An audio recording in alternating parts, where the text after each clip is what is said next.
Yari ka, kalbo. Kalbo. Yari ka, pinapatawag ka sa barangay. Pinapatawag ka sa barangay. Nireklamo yung babuyan mo. Yari ka. Alam niyo po ito, ginagawa pa lang tong ano namin. Nagrereklamo na yung matanda na yon. Ang sabi ano daw, ang baho daw ng baboy. Wala pang ang baboy. So ngayon nalagyan na ng baboy. Ayan. Papakita ko sa inyo. Yan yung mga baboy. Yan. 3 to 4 times a day po kami naglilinis dito.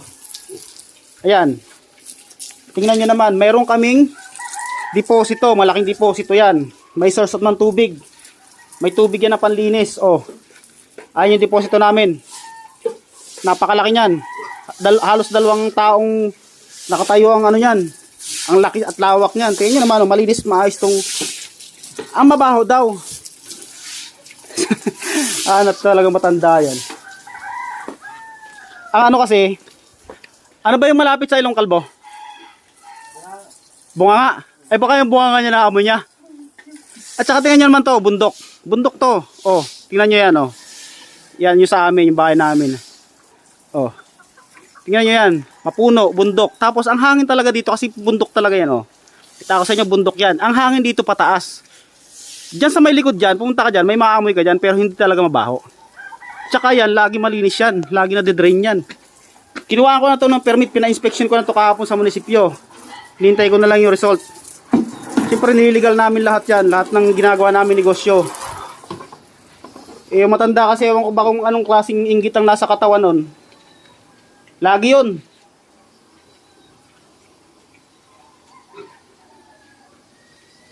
Ayan, malinis na.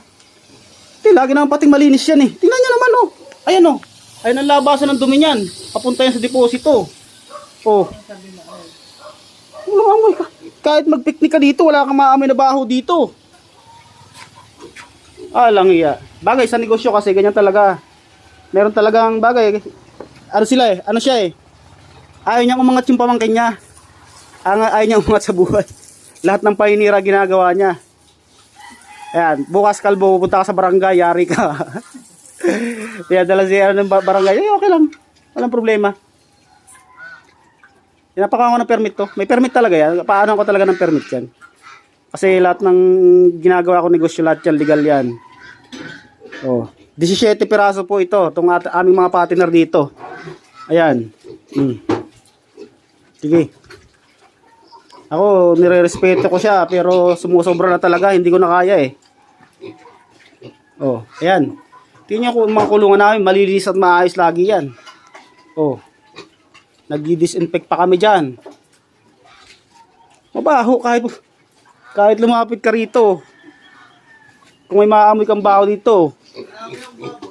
Ha? Ay, baka yung ano? Inamoy akong baboy, kapitbahay. Ay, baka yung kapitbahay yun. Takot sa kaurin. Ang layo-layo, tingnan nyo naman oh.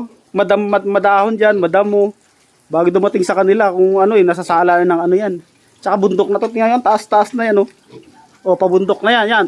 Kabundukan na talaga yan. Tingnan nyo. Oh. Tanggal.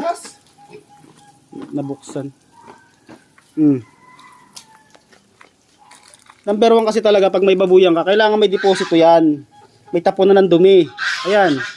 Oh. Tayo muna tayo. Sus, kahit na 100 baboy yan, hindi basta-basta mapupuno sa loob ng 2 taon yung deposito na yan. Napakalaki yan. Kalbo kasi, ayan oh. Yan ang salarin oh. Yes, kalbo.